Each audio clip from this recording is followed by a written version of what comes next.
অতএব কোনো স্বামী হল আসন স্ত্রীর উপর অত্যাচার চালায়, মহিলা করে অনাসত্য অধিক মারামারি করেন, গালিগালাজ করেন, মহিলাগুলারে বড় ধরনের কষ্ট দেন, যার কারণে কোনো মহিলা হল স্বামীর বাড়ি কষ্ট ভাইয়া বাবার বাড়ি চলিয়া যায়, নতুবা বাবার বাড়িও যদি কোনো আশ্রয় দেয় না, সর্বশেষে মেয়েটা আবার বিষ খাইয়া ফাঁস লাগিয়া সুইসাইড করিয়া মারা যায়। ইলা হয় না কোনো সময় খেনে মরত তুমিও দায়ী কিয়ামতের দিন। তোমার ঘরে একজন মহিলা তোমার নির্যাতনের কারণে মহিলাটা দুঃখ পাইয়া কষ্ট পাইয়া মারা গেল, যার কারণে আমাদের ভারতবর্ষে যে আইন যেটা আছে, আইনত দণ্ডনীয়। কোনো মহিলা যদি ইলা শ্বশুর বাড়ি বিষ খাইয়া ফাঁস লাগিয়া যদি মারা যায়, দেখবা স্বামীরও সাজা হয়, শ্বশুরেরও সাজা হয়, শাশুড়ির সাজা হয়, বলে এখানে তোমার কষ্টর কারণে সেই মহিলা মারা গেছে। দুনিয়া তো শাস্তি ছাড়া নাই, কিয়ামতের দিন হলা তোমার কারণে এই মহিলা মরছে, তুমি আল্লাহর কাছে পূর্ণ দায়ী। যদিও মারছো না, মহিলা দুঃখ পাইয়া মারা গেছে। এটা হইল জুলুম। জুলুম করারে আল্লাহ মহব্বত করুন না। আল্লাহ পাক রব্বুল আলামিন কুরআন আল কারীমের মধ্যে ঘোষণা করেন, ইন্নাল্লাহা লা ইউহিব্বুজ জালিমিন।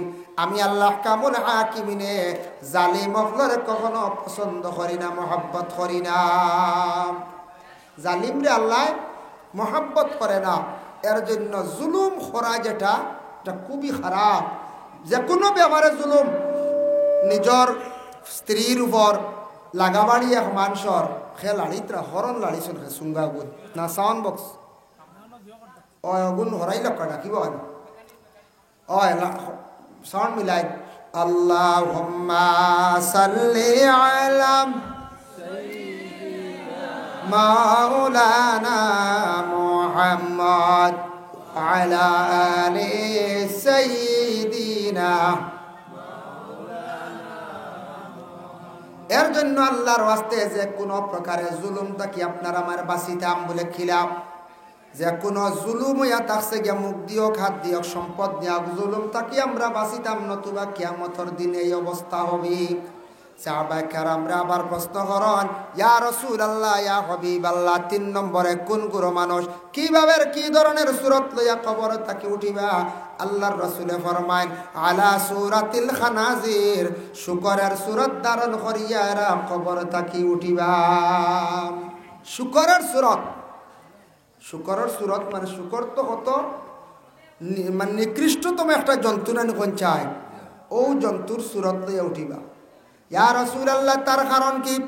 আল্লাহর রাসূলে ফরমান, জমিনের মধ্যে যারা নামাজ পড়িতে অবহেলা করব, ইচ্ছাকৃত অবস্থায় নামাজ পড়িছেন না, খানিও ঠিক আছে, ঘুমানিও ঠিক আছে, রুজি রোজগারও ঠিক আছে, গাড়িও চালানো ঠিক আছে, পরিবার মেনটেনেন্স করাও ঠিক আছে, কিন্তু দিন এবং রাত 24টা ঘন্টার মধ্যে আল্লাহ 5 ওয়াক্তের নামাজের হুকুম দিছেন, মানে 5 বার আল্লাহর জাতরে সজদা করার আল্লাহ হুকুম দিছেন, কিন্তু মাত্র 5 বার আল্লাহরে সজদা করছেন না, নামাজ খানাইতা পড়িছেন না।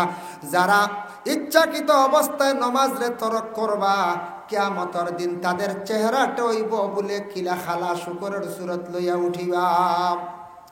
দুনিয়ার জমিনের মধ্যে শুকর খাওয়া তো হারাম, লাহমাল খিনজির, শুকরের গোশত খাওয়া আমদার লাগে হারাম, এটা খাই না। শুকর অত নিকৃষ্টতম একটা জন্তু, খাওয়া হারাম, এটা আমরার লাগি ফালাও নিষিদ্ধ, এটা আমরার লাগি ব্যবসাও হারাম। যার জন্য শুকর অত নিম্নস্তরের একটা জন্তু, যদিও আল্লাহ এটারে সৃষ্টি করছে, কিন্তু সেই শুকরটা আমরা খাইতাম না, ফালিতাম না, এটারে কোনো মানুষে কোনো সময় ভালো পায় না, ঘৃণা করি। সবথেকে বেশি নোংরা জায়গার মধ্যে শুকর থাকে, এত মানে ঘৃণা করেন মানুষে। এইভাবে সূরত লইয়া আসরের ময়দানে উঠিবা, কারণ আল্লাহ কিয়ামতের দিন যারা মানুষ জান্নাতে হইবা তাদের চেহারাটা অতি উজ্জ্বলিত সুন্দর হইব, যারা গুনাহগার হইবা তাদের চেহারাটা খালা হইব। এর জন্য আল্লাহকে ওয়াস্তে আল্লাহ কোরআনে কইছেন, আকিমিস সালাতা লিদুলুকিশ শামসি ইলা ওয়াসাকিল লাইলি ওয়া কুরআনাল ফাজর।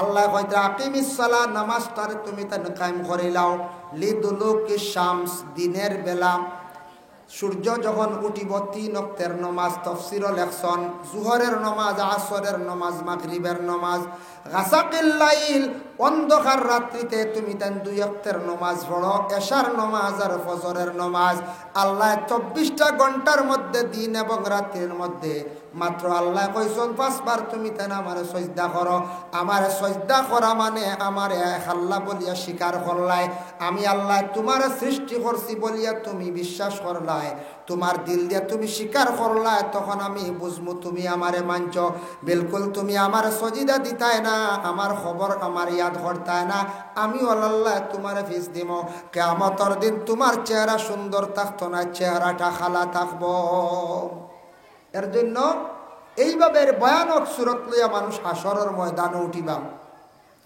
4 নম্বরে ইয়া রাসূলুল্লাহ কোন গুরু মানুষ কিভাবে কি ধরনের সূরত ধারণ করিয়া তারা কবর থেকে উঠিবা রাসূলুল্লাহ ফরমায়েন এক গুরু মানুষের দাঁত থাকবো হাতির মতো লম্বা লম্বা মোটা মোটা দাঁত লম্বা লম্বা দাঁত লইয়া উঠিবা হাসরের ময়দানে মানুষে কইবার ভাই মানুষের দাঁত অত লম্বা খানে দুনিয়ার তো ইলা দাঁত আমরা কোনোদিন দেখছি না অত লম্বা দাঁত তার কারণ কি বুঝলাম না রাসূলুল্লাহ ফরমান বলে দুনিয়ার জমিন ফরর হকরে বেশিরভাগ মারিয়া খাইছিল যে ফরর হক মারিয়া খাইব কিয়ামতের দিন দাঁত অতি লম্বা লইয়া উঠিব অটোমেটিক প্রমাণ হয়ে যাইব বনির হক দাবিয়া খাইছন বাইর হক দাবিয়া খাইছন অন্যর সম্পদরে দাবিয়া খাইছন যার কারণে তানোর দাঁতরে আল্লাহ কিয়ামতের দিন লম্বা বানাইয়া রাখবা কোনো কাপড় পাইতা নাই কোনো কিচ্ছু পাইতা নাই মুখ লুকাইতে পারতা না দাঁত গুড়িতে পারতা না লক্ষ লক্ষ মানুষের কাছে বড় শর্মিন্দা থাকবা আখতাকের দাঁত এগুলো লম্বা হয়ে গেলে উৎস হয়ে গেলে একটা অসুন্দর কিছু লাগে না নি কোনো মেয়ের উষা দাঁত যদি হয়ে যায় তো বাক্কা মানছে বাসাবাসি করেন এখন ওলা হের মারি সাইন দেবা কন্যা বেটি দেখা যাইন বেটি গিয়া কইবা মাথাইবা আশাইবা বুঝাইছো দাঁত আটাইবা ফাও নাই দেবা লেংড়া উড়ানি গলা সাইন নাই উফায় নাই এর লাগি ইলা সওয়া থাকি শরম থাকি ও স্কুলও আটার দেখাই দিতে বুঝাইছেন ওলা না পঞ্চা ইয়া আল্লাহ ওলা হের মারি সাইন আশাইবা দাঁত আসেনি বালা করি আসো গাইল দাঁত আসেনি ইয়া আল্লাহ বুঝা যার গাইল দাঁত সাওয়ার বাটে বুঝা নিয়া মনে খালি সিনার মাংস খাওয়াইতেন জি গাইল দাঁত পর্যন্ত সাওয়া হয় ওলা পর্যন্ত চাই তা দাঁত তোরা উঁচু হইলে তো কোনো সময় মানুষের অসুন্দর লাগে পুরুষের হোক মহিলার হোক যার কারণে দাঁত লম্বা লম্বা হইব হাতির লাগাত যার কারণে দাঁত কোনো সময় লম্বা হয়ে যায় দাঁত এটা আল্লাহর এক নিয়ামত দাঁতও মাঝে মাঝে বেমারে ধরে না কোনছে না আপনার ধরতে পারে দেখো দাঁত যদি কোনো বেমার আয় আমি হইয়ার আমিও ফায়দা পাইছি মহা ঔষধ দাঁতর বেমার আমরার দেশ কিছু কিছু জায়গাত ফুক বাইর করা হয় গাড়োয়াল হলে বাইর করেন একগুলো গাড়োয়াল কন্যানি একগুলো আসন তারা মুসলমানই দাবি করে কিন্তু কেরাত কেরাত কুরুত কুরুত কন্যার মন্ত্র হয় হয় চাউল নেন মুসলা উসলা নেন আমি নিজে দেখছি আর বাদে আসাও তুলার সিবাত খালি ফুক বার হয় টুটকা না কিতা দাঁতর সিবাত গুষ্ট এক টুকরা টুকার পরে যারবার ক্ষমতা হয় না খালি লিকাল দি কুসাইন লাগে আচ্ছা হোস 3-4টা ফুক 5টা ফুক কিলা এগুন বার করি খান্তু গিয়ে আল্লাহ জানেন ইতে একগিয়ে কামড়াইলে কোনো মানুষ গড় রইতে পারত না নমরুদর নাকে দিয়ে এক মশা ঢুকিছিল ব্রেইনে গেছিল নমরুদে তার লগর গুন্তরে কইল আমার মাথাত সবসময় বাড়িয়াও ইকে খালি কলম দিয়ে খালি বাড়িয়া দেখাচ্ছে বুঝাইছি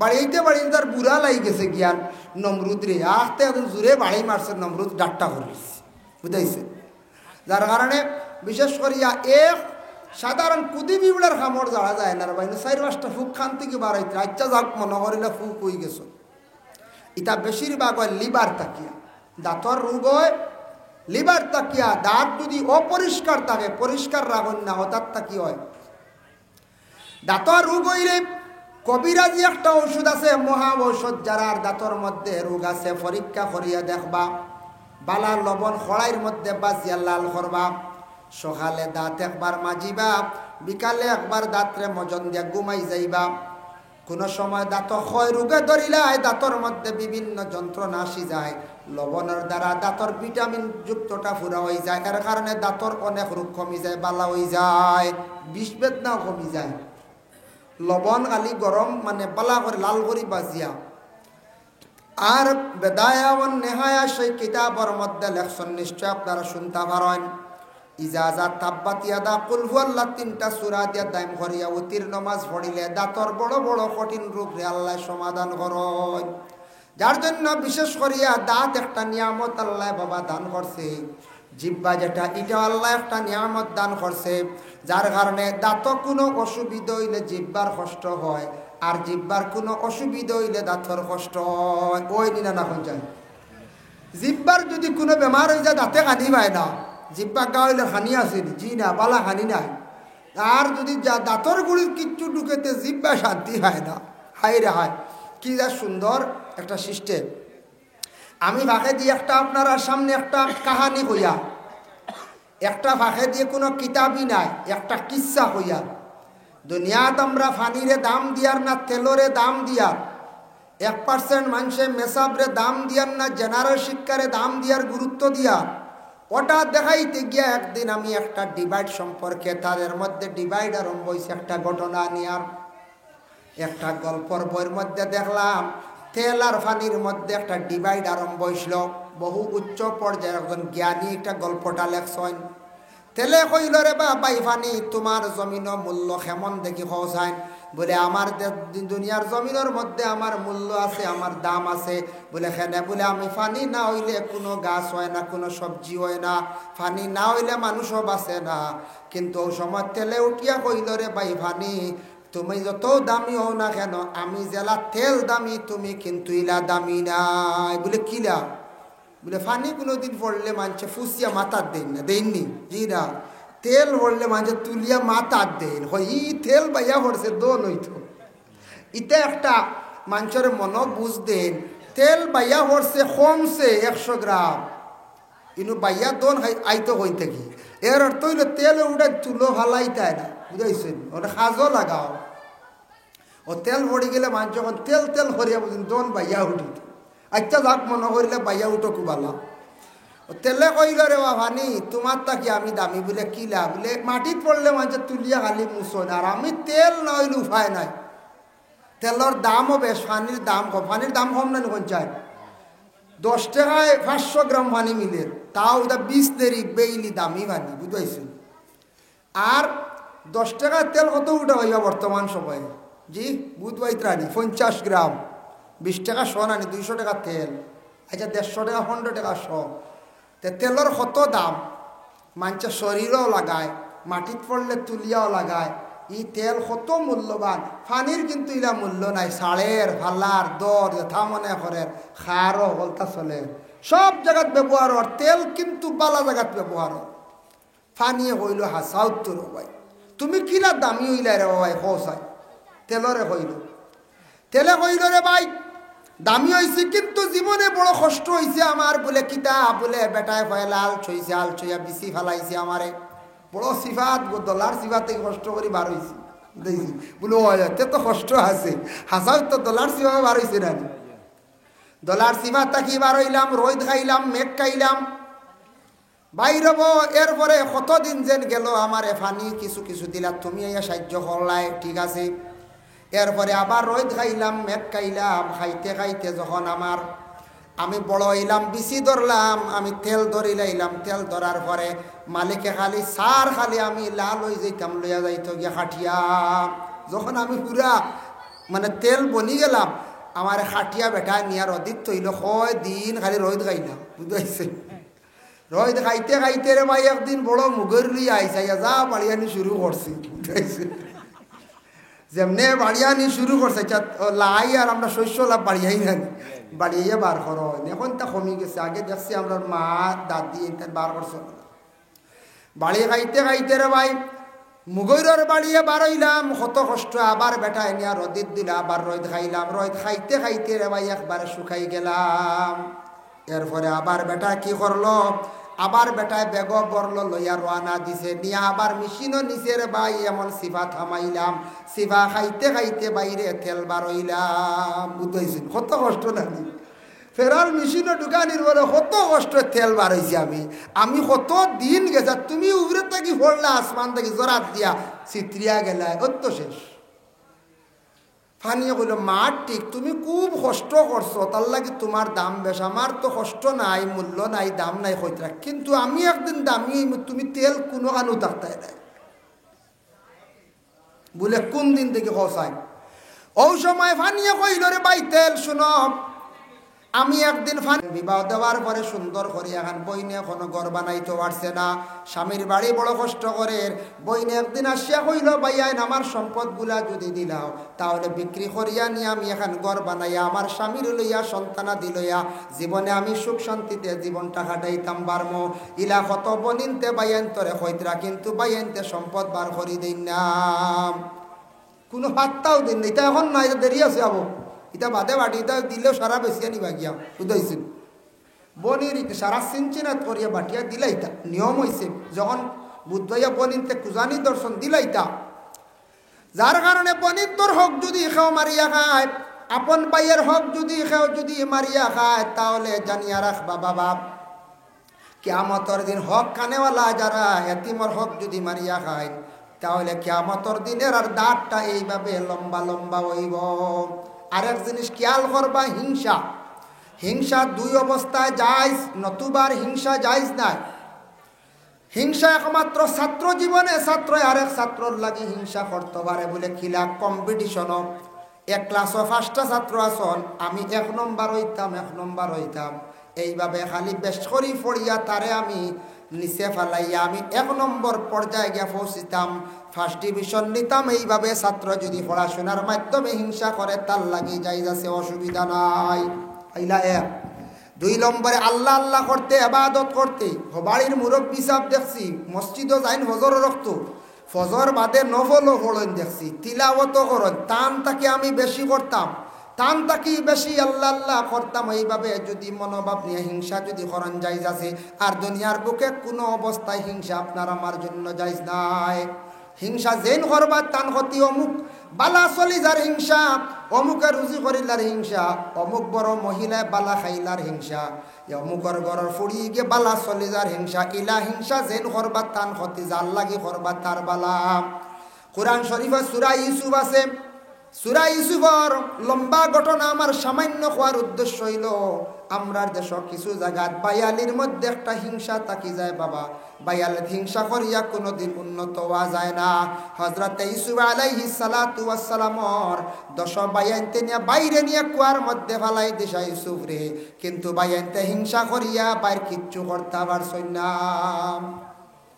ইয়াকুব আলাইহিস সালাতু ওয়াস সালামর ছেলে সবথেকে সুন্দর ছেলে ছোট ইউসুফ আসলা ইউসুফ রে মায়া করতে একটু বেশি ইয়াকুব নবীয়ে ইউসুফ আসলা সুন্দর বেশি ছোট ছেলেরে ছোট মেয়েরে প্রত্যেক ফ্যামিলির মা বাবা একটু বেশি মায়া করেন করইনি না না করয় এখন দেখো কা ইউসুফ রে মায়া করার কারণে বাকি বাইন তোর হিংসা জাগি গেল যে নো ছোট থাকতে মারি লাইতো বাবা আমরা রে মায়া করবো বুধবাই তোরানি কতক্ষণ হিংসা কিতা করছ একদিন বাবার কাছে গিয়া বলে ও আব্বা আমরা যাইতাম একটু বনিজ বেড়ানি বাইরে দেও না ছোট ইসুরে বলে না রে বা আমার এগুলো ছোট রয়েছে আব বলে না না বলে না আমরা চাই আর আমরা বাইরে নিতাম বলে না আমার আমার ছেলে ছোট ছেলের তুমি দেন বননীয় জঙ্গল খানো আর আইলে বলে তা কিতা মাতো ছোট বাইরে বুকুত দিলি কত তা হইয়া লইয়া গেছ ছোট বাইরে লইয়া গেছ ছোট বাইরে নিয়ে কিতা করছেন 10 বাইয়ে মিলিয়া ছোট বাইরে কুয়ার মধ্যে যেই সময় ফালাই দিছেন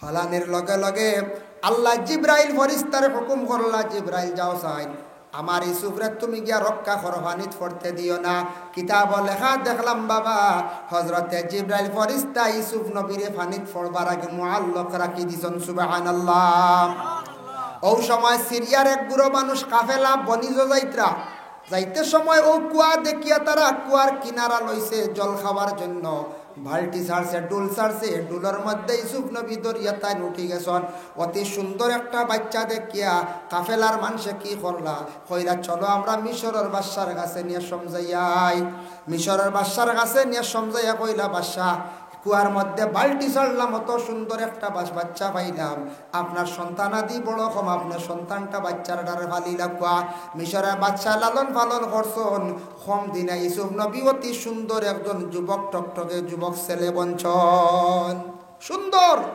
গেলে দেখবা কোনোদিন মক্কাত সৌদি আরব গেলে দেখবা আমার ধারণা পৃথিবীর মধ্যে সবচেয়ে সুন্দর মানুষ হইল গিয়া মিশর সুন্দর আসন আমরা ভারত কাশ্মীরর গঠন চূড়া বেড়া পাকিস্তান সুন্দর আসন চূড়া একতির গড় দাঁড়িয়েও দেখা যায় যাই না আপনি তুরস্ক এরার মুখ গেল লম্বা মুখা যাই না আপনি ইংল্যান্ড এরার মুখও লম্বা ইলা আছে না বিভিন্ন দেশের মানুষ দেখছেন তো টিভি টাবি কিন্তু মিশরের মানুষ দেখলে মন ভরি যায় অত সুন্দর ছেলেরা হোক মেয়েরা হোক যে ইউসুফ নবী কত সুন্দর আসলা অনুমান করা যায় মিশরের মানুষ কত সুন্দর অত সুন্দর যেটা অতুলনীয় ইউসুফ আলাইহিস সালাতু ওয়াস সালাম এক মুসিবতের মধ্যে পড়ছন কুয়ার মধ্যে বাইয়ানতে হিংসা করিয়া ফালাইছন বাইয়ানতে কইছন শেষ খাফড় লইয়া গেছন রক্ত লাগাইয়া জন্তু জবা করিয়া জানোয়ার জব করিয়া মানে মুরুখ কাটিয়া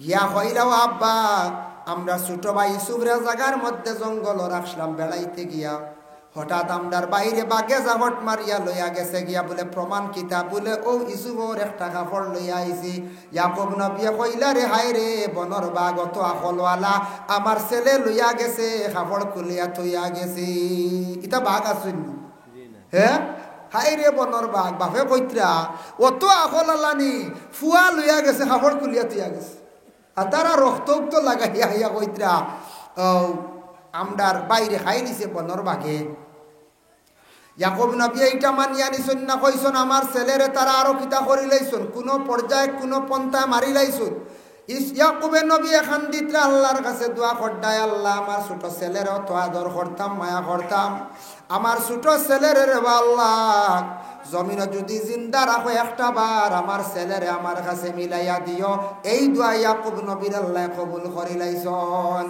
2 নম্বরে বাদশা মিশরের বাদশার বাড়িতে গেছন বিবি জুলাইখা যেমনে দেখছন ইউসুফের সৌন্দর্য দেখে তার নিজে আশিক হয়ে গেছন গিয়া ইউসুফর লাগিয়া জুলাইখা ইউসুফরে দর্শন গিয়া হাতের মধ্যে জাপট দিয়া ইউসুফ নবী মহিলারে সারসন জাড়া মারিয়া কইছন গো আল্লাহর বন্দী আমি তোমার কাছে তোমার দিকে আকৃষ্ট না তোমার দিকে ছায়ার না তুমি আমারে বুড়া নিয়তে কখনো জড়াইয়া ধরিও না কোন অবস্থায় জুলাইখা ইউসুফরে টান মুখা করতে পারেন না সর্বশেষে ইউসুফ নবীরে চাইছন ঘরের ভিতরে ঢুকাইয়া দরজা বন্ধ করিয়া তালা লাগাইয়া একটা একটা করিয়া প্রায় 60টাও আছে এক রাওয়ায়াত আছে 11টা দরজার তালা মারিয়া ইউসুফ নবীরে ঘরের ভিতরে ঢুকাইয়া জুলাইখা চাইছিলা ইউসুফরে জড়াইয়া ধরিয়া তার মনের আশা পূর্ণ করতা যেমনে হযরতে ইউসুফ নবী মাআযাল্লাহ হই আল্লাহর কাছে পানা চাইছেন আল্লাহ আমারে জুলাইখার জাপট তাকি আপনি আমারে উদ্ধার করো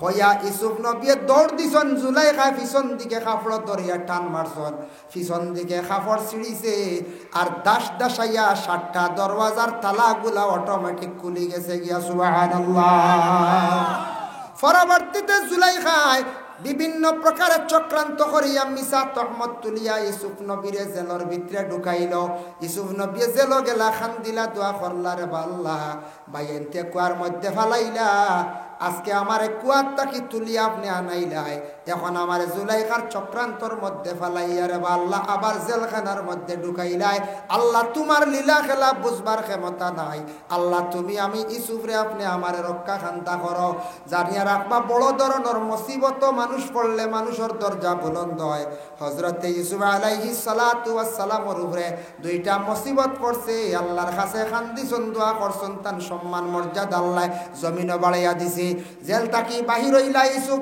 বাহির হওয়ার পরে ইউসুফের অতটুক সম্মান মর্যাদা বাড়িল মিশরের খাদ্য মন্ত্রী আল্লাহ বানাইলা তখন মিশরের মধ্যে এমন অবস্থা দেখা দিল এই বছর খুব বেশি লম্বা খরায় দেখা দিছে কহত সালে দেখা দিছে খাদ্য নাই সারা মানুষ যাইত্রা মিশরের এক বাদশা অত বালাইন রিলিফ বাটিত্রা খানি দিত্রা রে রিলিফ যার কারণে তখন গেছন ইয়াকুব আলাইহিস সালাতু ওয়াস সালামর বাকি সব বাইয়ানো গেছন বাকি সব বাইয়ান গেছন রিলিফ আনাত যেই সময় রিলিফ বাটাওয়ার ইউসুফ নবীর চেহারার বাই তারা চাইছন তারা কিন্তু চিনেন না ইউসুফরে তারার বাই বলিয়া আর ইউসুফ নবী তান বাইয়ান বলিয়া চিন্তা না তবে রিলিফ দিতে সময় কইত্রা তোমার তানোর বাড়ি কই যে তো রক্তর একটা টান আছে না টান আছে। রক্তয় রক্তয় একটা মিল থাকলে 20 বছর পরেও একটা বাড়ি মারে মনে হয় আমার ভাই বা আমার খাস বই নইতে পারেন বা আমার গোষ্ঠীর ওটা হইতে পারেন।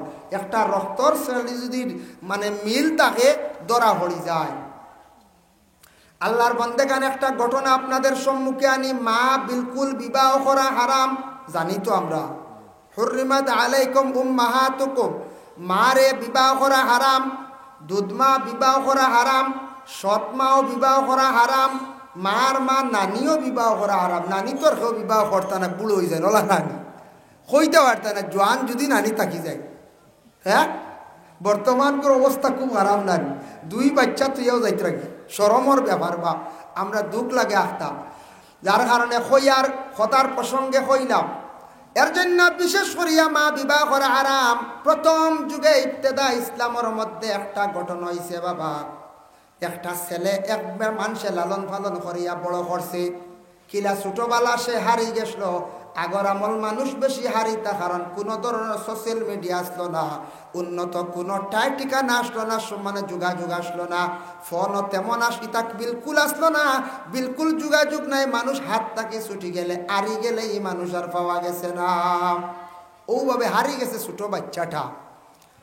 ছোট বাচ্চা হইতে হারে ছোট নাই, মোটামুটি কিছু বড় হারিয়ে গেছে। আরেক মানুষে তার তত্ত্বাবধানে রাখছে, বাচ্চাটারে লালন পালন করিয়া বড় করছে। বড় করার পরে ও যেন মা যেই নাসলা একা মারে খইলা আরেক বুড়ো মানুষ ঘুরে বেটি মানুষটা একা একটা বাচ্চাও হারাই লাইছি। ও মাটারে আমরা একবার বিবাহ দিলাই, বেটির চিন্তাই ধরে একটা সন্তান শুধু আমার আর খেও নাই, স্বামীও নাই, আমি আর একটা স্বামী গ্রহণ করিলাই।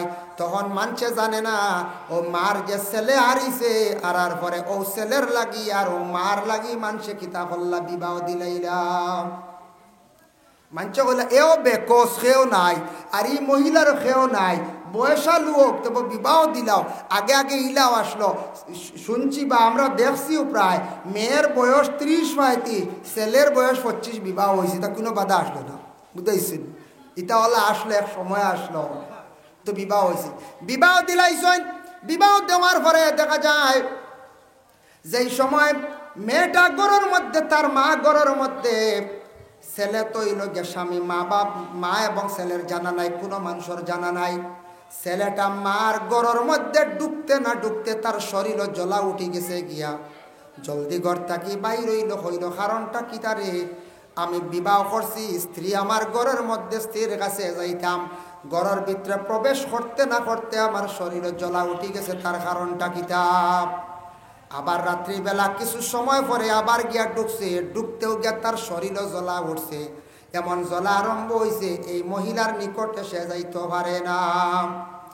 আবার সে চেষ্টা করছে, আবার যাইতে চাইছে, পারছে না।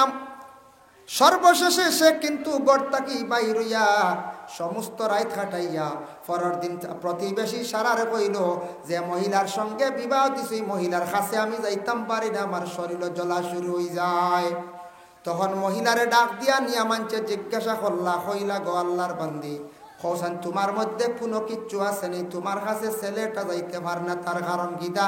মহিলা কয় আমিও চাই ছেলের কাছে যাইতাম বা ছেলে আমার কাছে আনতাম, কিন্তু আমি তার দ্বারও যাইতাম পারি না, আমারও শরীর জ্বলা শুরু হয়ে যায়। হেনরও জ্বলা শুরু হয়, দাউ দাউ ডাকাইয়া শরীর জ্বলা শুরু হয়ে অশান্তি সৃষ্টি হয়ে যায়, ক্ষমতা নাই।